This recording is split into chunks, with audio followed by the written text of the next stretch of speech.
Thank you for joining us. I trust that you're watching this video because you are an existing leader hoping to sharpen your skills, or you are a life group leader in training, preparing to launch a group. Either way, I am glad that you are joining us today. What we're talking about in this video is we're going to talk about how you train a leader once you have recruited them. So we've kind of built up to this point. We've of course talked about the vision for life group, gospel, community, and mission, the role of the leader, which is facilitator, delegator, and multiplier. We've talked about how to move your group towards multiplication, how to recruit somebody for leadership, and now we want to talk through how do you actually train that person once you've recruited them and they've said yes.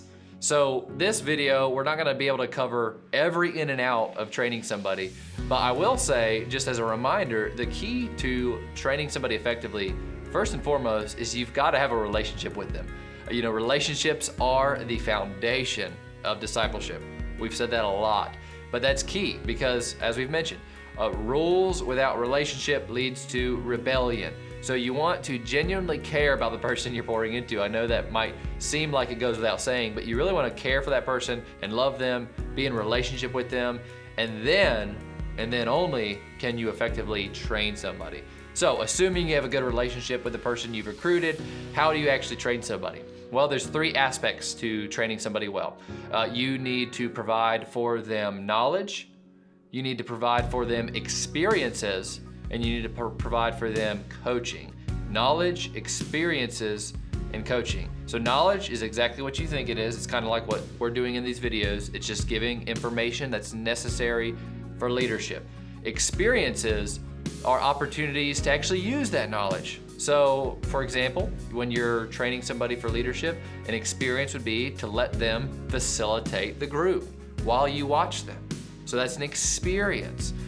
And then thirdly, what you need is you need to offer coaching for these people. So coaching is honest feedback. You know, it's been said, feedback is the breakfast of champions. It's something sometimes we're afraid of, but it's something we all need. So once you give this person an experience facilitating the group time, then what you do is you coach them through it at the end of the group time or over coffee or lunch. You talk through like, hey Joe, you did a great job here. It really seemed like you prepared well. This question, you asked it in such a good way, but whenever there was that awkward silence, just remember you don't have to talk too quickly. You know, let the silence fall for a little bit and make people feel the tension, and somebody will eventually jump in. You don't need to always rescue them from the conversation. So that's coaching. That's giving them feedback once you've given them experience. Knowledge, experiences, and coaching. Let's talk about those three categories briefly and what you can actually do to train somebody. So when you talk about knowledge, what does somebody actually need to know who you're training for leadership? Well, the very first thing you want to wrap your brain around with this person is, put just very frankly, do they spend time with God?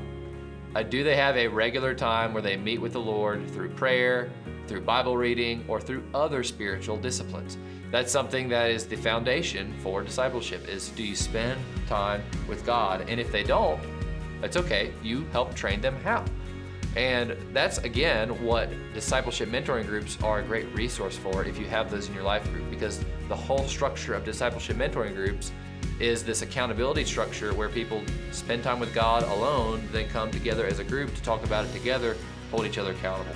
So that's the first thing that they need to know under the category of knowledge as you're training them for leadership. Other things they need to know might seem, again, to go without saying, but they need to understand gospel, community, and mission, like we've talked about. I'd like for them to know what the vision of Center Grove is. We exist to see ordinary people and families find extraordinary life in Jesus together. And then practically, what do they need to know when it comes to skills? Well, it's great if they know how to lead a discussion, to craft and ask questions in a group environment, and it's even better if you help these people know how to navigate potential conflicts within the group. Can they handle conflict well? It's something that lots of people don't handle that well, but can they at least address problems head on without avoiding them or without being overly aggressive, of course. So those are things they need to know. What are some experiences that you can give this person?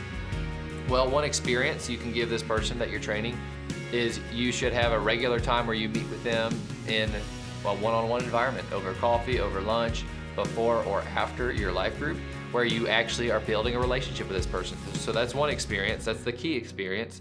And then other experiences you can give this person is you delegate a responsibility to them within the group. Maybe they facilitate the discussion, maybe they're your attendance keeper, maybe they're your life sharing coordinator, but this is where delegation comes into play, and you give them an experience of sharing some of the leadership load of the group. And then of course, if you're really training somebody to lead, you've got to give them repetitions in actually leading the group discussion.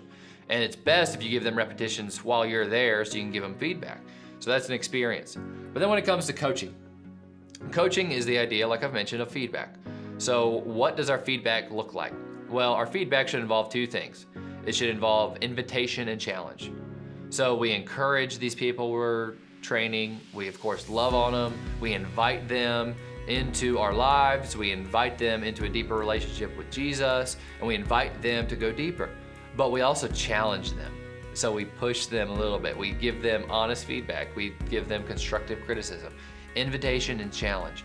This is what we see Jesus doing with the disciples. You know, the famous example of when Peter confesses Jesus to be the Christ, and Jesus commends Peter for his correct answer that the Holy Spirit revealed, and he invites Peter into deeper knowledge of Jesus. He says, hey Peter, you're gonna be a huge part of building this church that is centered on me, the cornerstone. And then in the next section, Peter actually gets the wrong answer, and Jesus starts explaining how he's gonna be crucified. And then Peter rebukes Jesus and says, you're not gonna be crucified, you don't have to die. And then Jesus challenges Peter. He says, get behind me, Satan. You're not setting your mind on the things of God, but the things of man. So Jesus invites Peter into a deeper relationship, but also challenges him.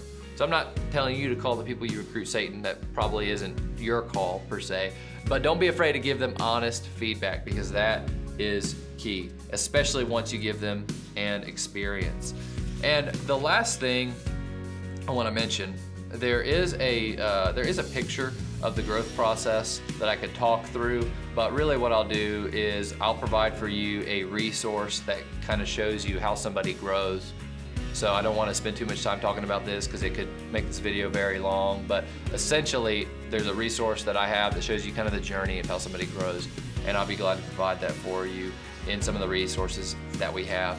But the last thing that I want you to think about when it comes to training, this is just to give you a picture of what could be. But if, let's say we've got about 30 plus life groups right now, about 32.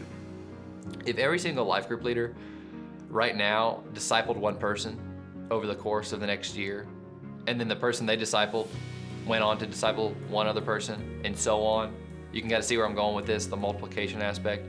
If that continued to take place, if we really put emphasis into this idea of training people, then if you do the math, if you start with 30 people, year 2, you have 60 disciples. Year 3, you have 120 disciples. Year 4, you have 240 disciples. Year 5, you have 480 disciples. Once you get to year 7, if people really take training seriously and discipleship seriously, you would have almost 2,000 people who are discipled and are making disciples just in 7 years.